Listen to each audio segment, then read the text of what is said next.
we worked with our partners, the healthcare workers, volunteers, and medical experts to take quick and decisive action. We addressed the issue head on, and for every challenge, we gathered our resources and we got back on track. Because as I said from the beginning, the only way we'll beat this virus is if we stick together. Today, Cabinet will convene with the intention of allowing parts of Windsor-Essex to open. With the exception of Leamington and Kingsville, Windsor-Essex will move to stage 2 tomorrow, effective 12:01 a.m. on June the 25th. And right now, we need to work together to support the rest of Windsor-Essex so that all of Ontario can get back on track. The outbreaks at our farms is a new challenge, and it requires a targeted response. Today, we're launching a 3-point plan to help the rest of Windsor-Essex move into stage 2. As a first step, we have expanded testing on all farms, starting with the largest ones. Matt Anderson and Dr. Huyer and the team at Ontario Health have been working with local hospitals to send the mobile testing units to the farms. We're bringing the testing right to their doorsteps. Anyone who needs a test can get a test. And I want to thank the farmers. I really do. Thank you to the farmers for their help. This is the only way we can contain this virus. And that leads to the next point of our plan. I want to send a clear message to the temporary workers. No one will lose their job if you have COVID-19. No one will be sent home if you have COVID-19. And if you test positive for COVID-19 and you need to self-isolate for 14 days, you will be eligible for WSIB benefits. And in some cases, if you worked here last year and you have a social insurance number, workers may be eligible for the federal CERB benefits. Our temporary workers have access to the same benefits and protections as any other worker. We stand shoulder to shoulder with our farmers and our workers. And we're here to support the essential workers who come here every year to help put food on our tables, because we're all in this together.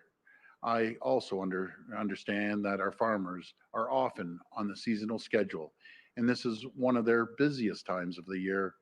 They need the extra help, and unlike other professions, most of it is outdoors and isolated. So to further support our farmers, the third pillar of our plan is a new public health guidance for asymptomatic workers. This guidance was developed in consultation with Dr. Williams and his team of experts. This new protocol will give farmers guidance on isolating workers who have tested positive for COVID-19, but who have no symptoms and who can still safely work outdoors in isolation. With the support of our farmers and workers, the rest of Windsor-Essex can get back on track so all of Ontario can reopen and get back to work. And we'll be there every step of the way to look out for our farmers, to look out for our workers, and make sure our economy comes roaring back stronger than ever before. Thank you, and God bless the people of Ontario. Now I'll pass it over to Minister Elliott. Thank you, Premier, and good afternoon. Since the start of this outbreak, it has often been said that we are all in this together. The steps we are taking today to build on and support the work of the Windsor-Essex County Health Unit reflect our commitment to the health and well-being of all Ontarians in all parts of the province. We know that testing on farm sites is challenging and that there are many variables that make it difficult. By providing both farmers and employees with economic certainty, this 3-point plan will allow the rapid scaling up of testing in agri-food sector workplaces across the region. As we do, we can identify and isolate cases of COVID-19 and help put a stop to further spread of the virus. Taking these targeted actions and building on our collaborative and comprehensive response already in progress will help this region to be ready to move completely into stage 2 and safely reopen. And I do want to strongly recommend that everyone in Ontario please continue to follow public health advice, including maintaining physical distancing, wearing a face covering if physical distancing is a challenge, and practicing hand hygiene. These are the most important things we can do to protect one another so that we can all come through this together. Thank you. And now I'll pass it over to Minister McNaughton.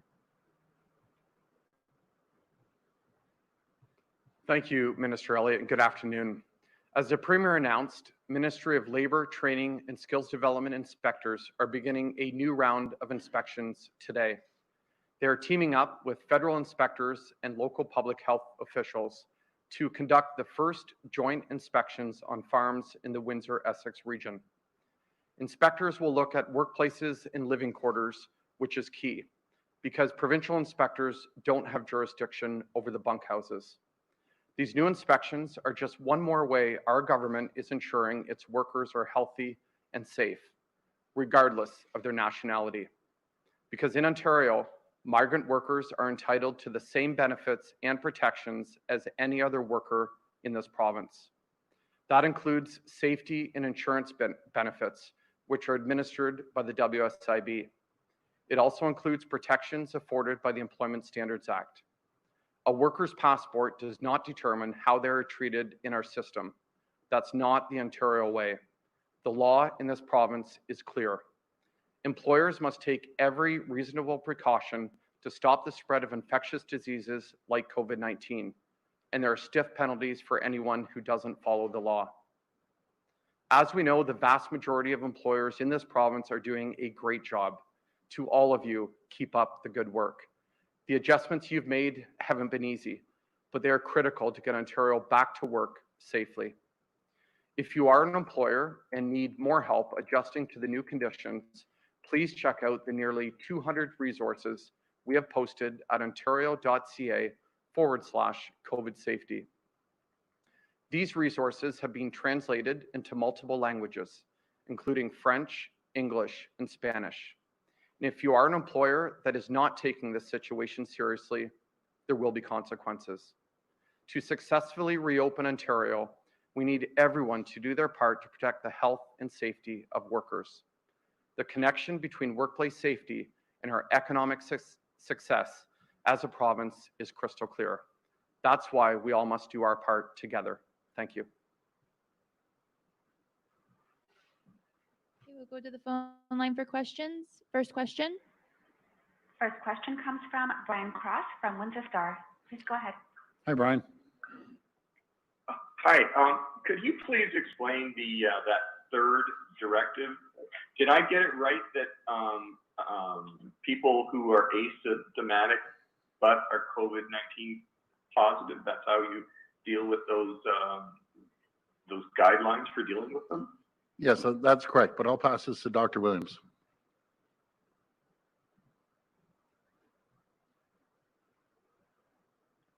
So when we originally started doing asymptomatic testing, we put out guidelines that if you find an asymptomatic worker who is positive but has no history of contact or other risk factors, we found ways that the person could separate themselves from the other members of the workforce, work on the job if that was permissible by the employer, and continue to do so until we monitor symptoms. And if they develop any, that's one thing, and to get retested.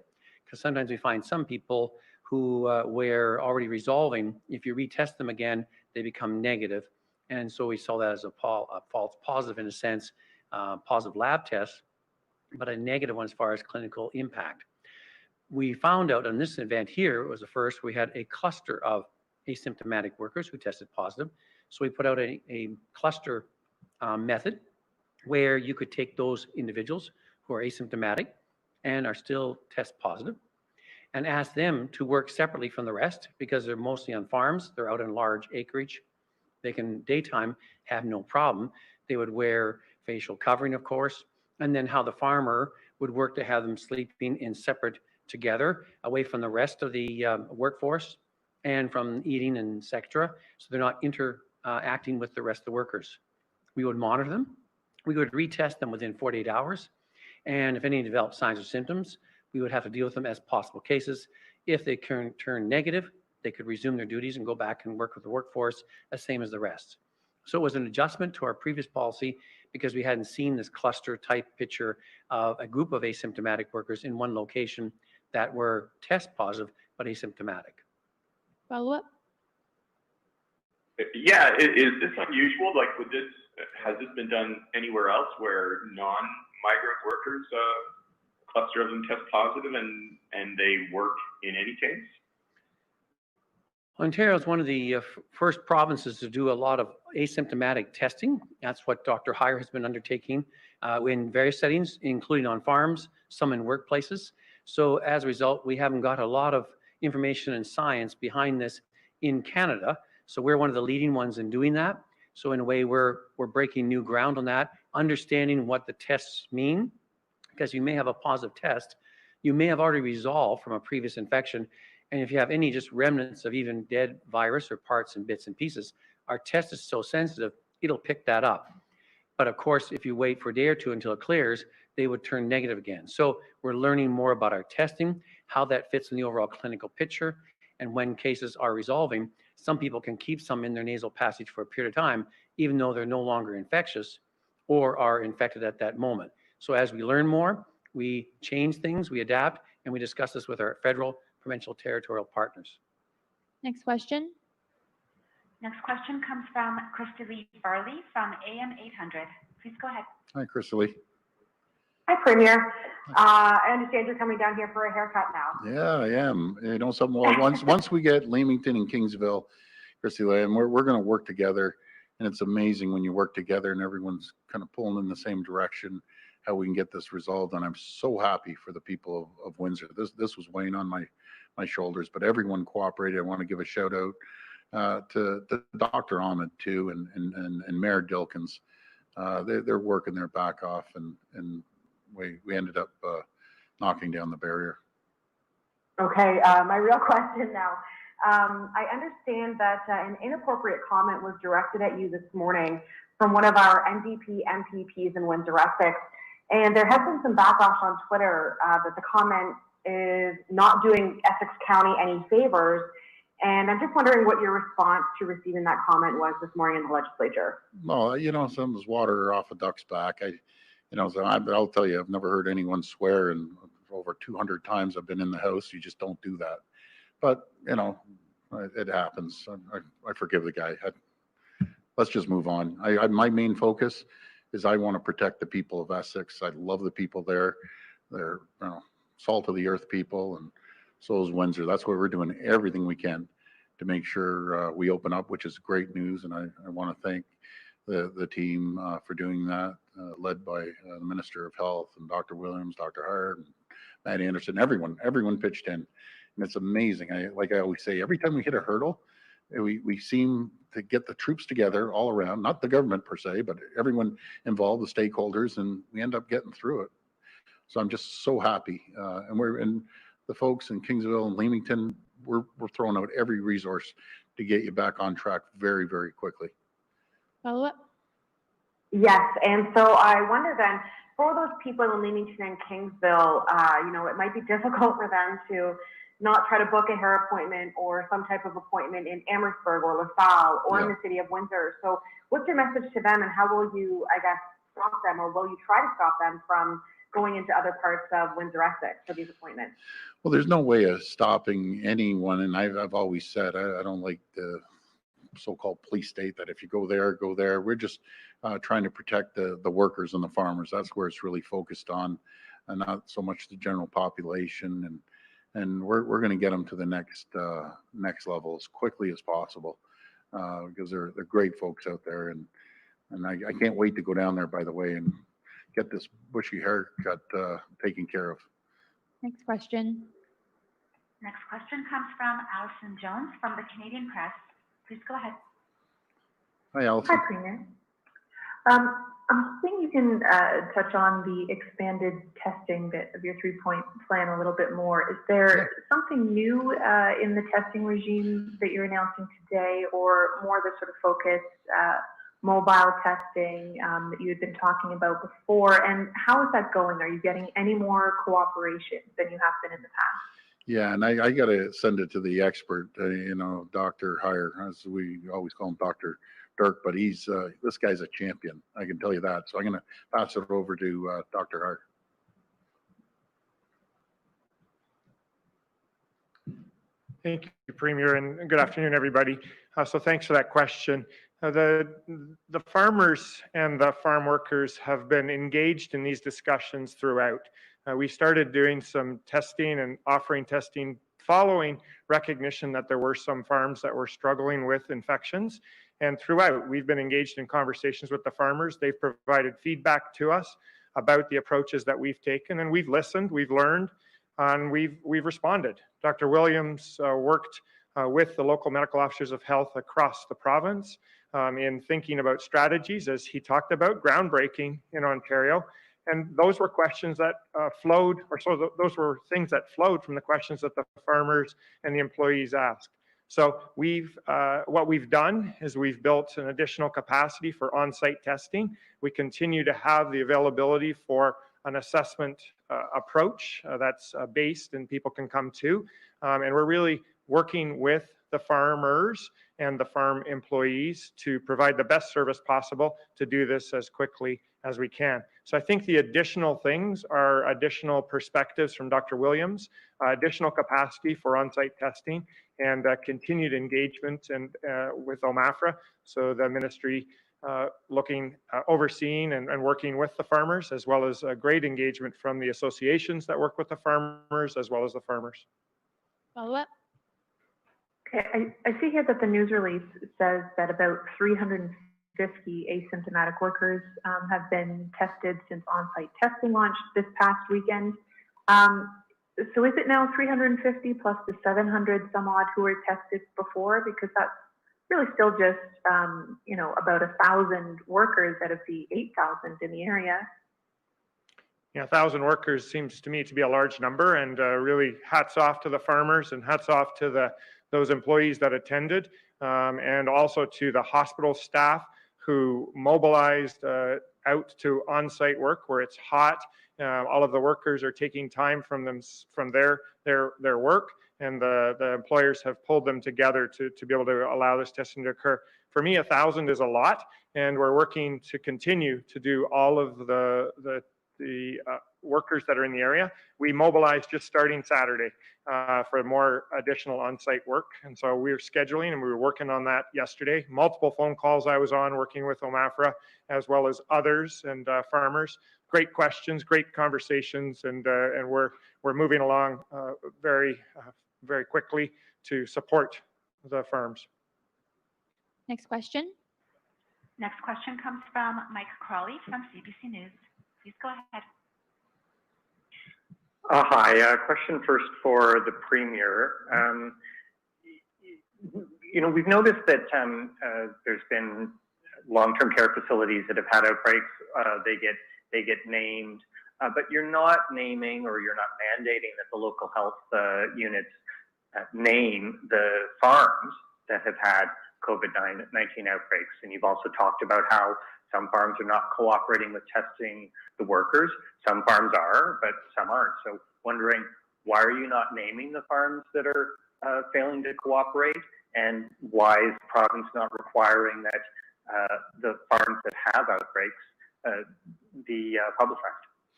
Well, first of all, Mike, we're comparing apples and oranges, the farms versus long-term care.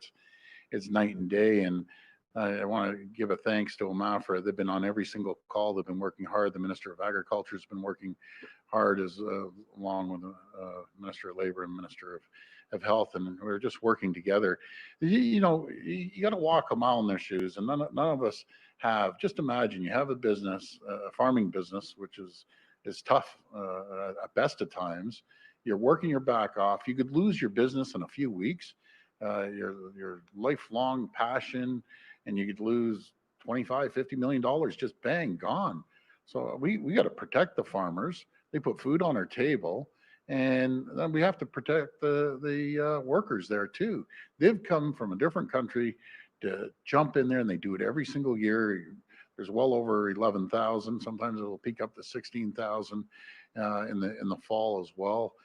These people mean no harm to Ontario. They're trying to help us, and the farmers are just phenomenal people. Man, like these people work their backs off, and I'm there to protect them, not to hurt them. So I don't like naming farms. Everyone's on side now. Everyone's working together, and again, it's amazing, Mike, when everyone's pulling on the same rope. Everyone comes up with a solution, and that's how we're able to open up Windsor. That's how we're going to open up Kingsville, Leamington very shortly once these numbers come down. Follow-up? On another topic related to actually long-term care, we've had a number of families that have come forward with stories of neglect in the lead up to the pandemic, or in the lead up to them, these families, these folks dying in long-term care during the pandemic. Does the province have any plans to get those people, the relatives of those folks who were neglected in long-term care, involved in the investigations that are going on into how the crisis is handled? Well, it'll be a public commission, so as the commission moves forward, people will be able to come out and tell their story. I want to hear the stories. I've heard a lot of stories, mind you, but I want to hear their stories until it never happens again, and we never see the pain with the families, Mike. So yes, they'll be able to come in and tell us the stories. Next question. Next question comes from Lucas Meyer from Newstalk 1010. Please go ahead. Oh, Lucas. Hi, Premier. Thank you. I just want to follow up really quickly on Mike's first question there with regarding to farms, because we've seen certain issues that you came down hard on, the price gouging in the past, and obviously people are reporting those types of things. So I'm just curious if we're continuing to see certain bad actors, certainly not a lot of them. I'm just curious. What in your mind would it take for you to come out and name a particular farm that is not kind of abiding by the rules? How bad would it have to get? Well, the only time I name people is when they purposely try to gouge someone or hurt someone. Farmers not out there to hurt someone. I gotta assure you that. They're there to help people. But I'm gonna pass it over to the Minister of Labor, and he can talk about that. Well, thank you very much, Premier. Look, we know most of the businesses in the province are going above and beyond to protect all of their workers in the province. What we've done as a ministry, specifically leading up to the current situation on farms, is send inspectors in. Almost 300 inspections to date. We've issued 79 orders to improve conditions. As I announced on Monday with the Premier, we thank the federal government for stepping up. Their responsibility is to inspect bunkhouses, and they partnered with us and local public health officials to go in to improve the situation for those workers. Now, when it comes to identifying those farms where there's problems, there's been a number of media stories locally in southwestern Ontario. I represent a riding where there's lots of these great farmers and lots of these migrant workers. But I want all of those workers to know they are protected by the law here in Ontario. We will protect them. We're going to work every single day to improve the conditions and also work with farmers to better improve the health and safety conditions on every farm across the province. And Premier, thank you. And Premier, as well, in terms of, you just mentioned a second ago the price gouging. I'm just curious where we are on that, if we've moved past the investigative stage and kind of into the fines world. And if I could squeeze one other one, as we see more businesses opening up, obviously during stage 2, and we see more businesses including COVID-19 charges, to recoup lost wages. What do you think of that generally? Are you in favor of that? Do you understand that? And when would that go too far? Well, I don't know about COVID charges. Let the market dictate. If you go into a store and something's a little bit higher, not being gouged, just a little higher, then shop around. The companies have to survive and make a fair margin, but people are smart, really smart, especially when it comes to shopping. They know when they're getting gouged or not. They don't need a flyer to tell them that. But I think everyone's doing a good job, and we're going to move forward together. I'm just so proud of Ontario. I really am. The people and the businesses are amazing, just incredible here in Ontario. Next question. Next question comes from Randy Rath from Stage TV. Please go ahead. Hi, Premier. Hi, Randy. I looked into your question, by the way, which I always do, about the patios. And so the city gave us a call and said there was 3 patios that backed onto the residential side, and they're trying to work with the residents, and hopefully they can get that ironed out. But good question yesterday. Okay, thank you. Today, I'd like to ask about migrant workers. We've had reports, some of these migrant workers are getting out of quarantine after 14 days. They're out and about in the community just being part of the community. Yep. We've had reports of racist slurs being yelled at migrant workers in Brantford. I'm wondering if you're worried about that spreading. Oh, hopefully, yeah, Randy, hopefully not. I just won't tolerate that for a second. Folks, let me tell you something. I think majority of the people, vast majority, 99% of the people would support this comment. We have zero tolerance for any racial slurs. Let me tell the people that ever have a racial slur, those vegetables you're eating is because of these migrant workers. Those fruits that you're eating that we can grow in greenhouses because of the migrant workers. And if you don't appreciate the migrant workers, then you go out in the fields and start working your back off when it's 100 degrees out in the middle of the summer. These people are good people. They aren't here to hurt anyone. They're here to help us make a few extra dollars. And I'm just dead against that. So if you see a migrant worker, matter of fact, maybe you should go up and say, thank you for working your back off, because a lot of people aren't willing to do the work that they are doing. And that's the reason we call them in. So I'm grateful for them. And remember, Randy, they never came here with COVID-19. They all self-isolated. The people here somewhere, somehow, gave them COVID-19. Then it spread in congregate living. So I appreciate the work they do. My next question is about back to the beaches. Crystal Beach says that they're going to open a beach, I guess tomorrow, and they're going to restrict people that can use the beach to residents of Fort Erie. Is that something that makes sense to you, that the beaches be restricted to people that live near them? No, that's a tough one, Randy. Beaches should be available to anyone, but I understand they had a pretty wild time on the weekend, and all the people that go to the beaches, just remember, be responsible.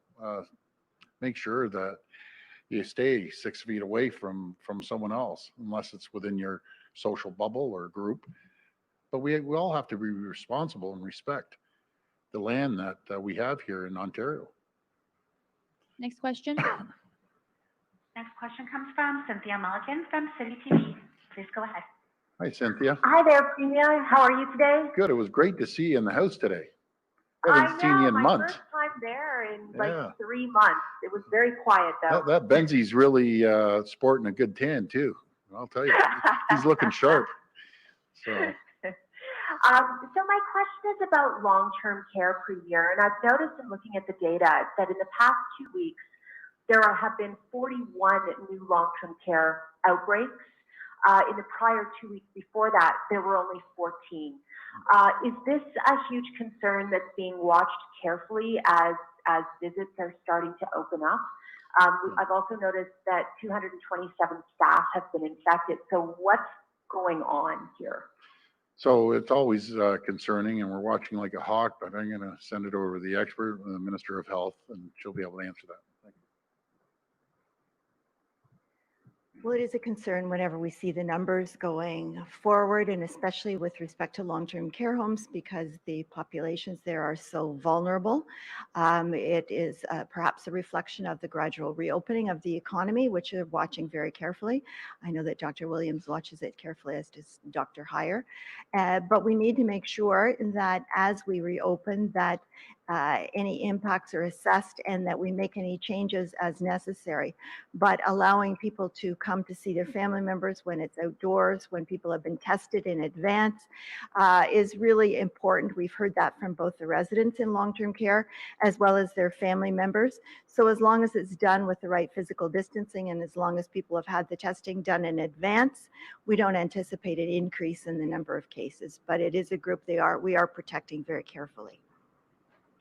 Thank you, Minister. And for a follow-up for you, a lot of families are saying that when they go for their visits, they have to show the long-term care home physical proof that they tested negative. And yet your ministry has confirmed with me that they don't have to show physical proof, that they only have to give verbal verification that they've had that test.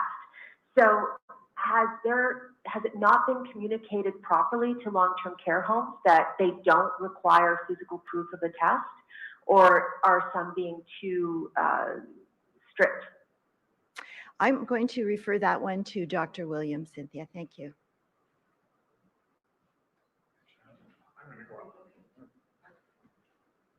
I'm going to step in for Dr. Williams as it speaks specifically around testing. I can say that we're working closely with the Ministry of Long-Term Care, and there was, as I understand it, recent update information to help the homes understand how this is to be applied.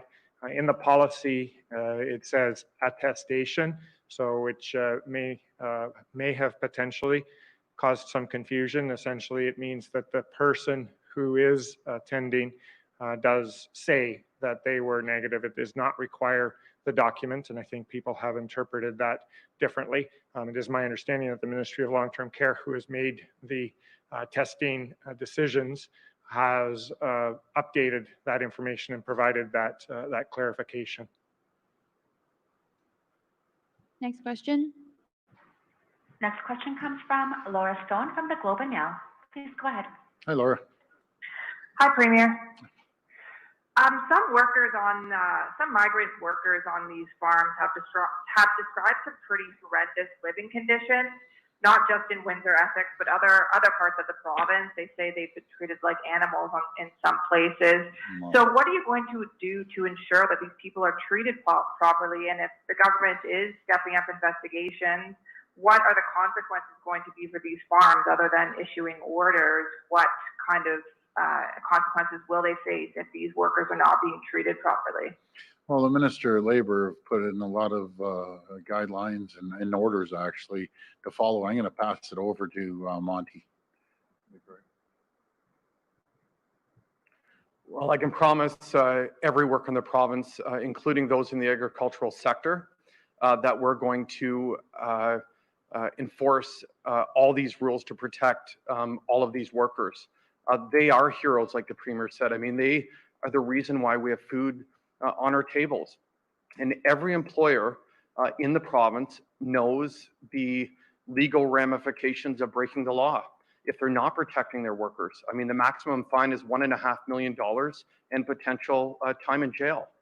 Obviously, that's not what we want to see happen. We want all businesses to go above and beyond, which, as I said earlier, most of them have done, to improve conditions for workers, to, in some businesses, to ensure that customers are coming in and feeling safe. But we're on the ground, we're in the field every single day. As I said, nearly 300 inspections, 79 orders. And as you know, Laura, the federal government has responsibility for the temporary foreign workers programs and the inspections of bunkhouses. And I'm glad that they have now partnered with us and local public health units to improve conditions for these very, very important people and workers. Yeah, Laura, if any workers being treated that way, just call my office. We'll be onto it, but we are going to continue the inspections. And most of the farmers that I've went to, I've visited a lot of these farms for the last couple of years. They value their team, just like any company. The most important thing of any company, no matter if you're a farmer or not, protect your workers, take care of them. They're the ones that can either make you or break you. Thank you. And Premier, I wanted to ask about the Vaughan Working Families Group who released those ad slamming teachers unions back in February. Okay. The Chief Electoral Officer says that there was an apparent contravention of the Election Finances Act. Can you comment on whether you had any connection to these ads, given a PC appointees on the board of directors for this group? I had nothing to do with that, but I guess it's at the AG's office and we'll see what happens. Next question. Next question comes from Robert Benzie from the Toronto Star. Please go ahead. Robert, hi, Premier. I have to smile. I'm sorry to interrupt you, but you look like a California surfer today. You must have been hanging out at the beach there. Well, you know what? I am a naturally handsome fellow, Premier, as you know. So I guess I've been spending a lot of time outdoors. I just wanted to follow up on what Laura was asking about this situation with the Vaughan Working Families. I know that you've said that the party had nothing to do with this, but the person who is now being investigated by or I guess could be investigated by the Ministry of the Attorney General, is a conservative appointee. You appointed him as the vice chair of the LCBO. So I'm just wondering if that appointment will be rescinded or if there will be some action taken, given that the chief electoral officer has said there was a violation of campaign finance laws. Yeah, I'm just telling you honestly. If someone gave me $1 million right now, I don't even know a person's name, but they'll deal with it. And an appointee, I appoint probably 3,400 a year. They send me these pieces of paper, make sure they've done their due diligence. I sign off on it, and away it goes. It usually comes from the ministry, but it's in the AG's office right now. And another subject, Premier, we've seen, we have a story in the Star today by my colleague Victoria Gibson about a homeless person dying under the Gardiner Expressway. We have 20 people camping out in city parks right now in Toronto. More than 20 people, 20 people in Trinity Bellwood Park alone, apparently. Yeah. I'm just wondering if you have concerns about this. Steve Clark said in the House today that the government has spent a lot of money, given a lot of money to municipalities to help with the homeless crisis. And here we have, people living and camping in Toronto parks. I mean, what do you think about that? How does that make you feel? Yeah, something, Robert, I'm going back to the days when I was a counselor, and no matter what administration's in there, especially in the summer, people don't want to go into these shelters. They don't like the shelters. They don't like staying there. They say some people get beat up, their stuff gets stolen. They'd rather put a tent out in a park, but guys, you can't do it in a public park. You just can't, and you can't be doing it underneath the Gardiner. Number one, I think it looks terrible. We have tourists from around the world, not now, but when we did before, you just can't do that. And I understand you want to stay outside in a tent. It's probably better living quarters.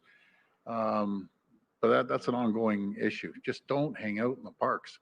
Simple. I wish I could tell you where to hang out, but I know it's tough in these shelters. In the winter, they have to go in the shelters just to make sure that they stay warm. But we're giving the money to the municipalities, and we're going to be giving more money to the municipalities to help out. And this is my comment back to the federal government. The amount they're giving for the entire country just doesn't cut it. They've been really good, by the way, the feds, but guys, we need some more money. We're gonna make sure we put our money where our mouth is too, and give the municipalities a substantial amount of money, right up to our capacity. Okay, that's all the time we have. Thank you. Anyways, thank you so much, everyone. Thank you.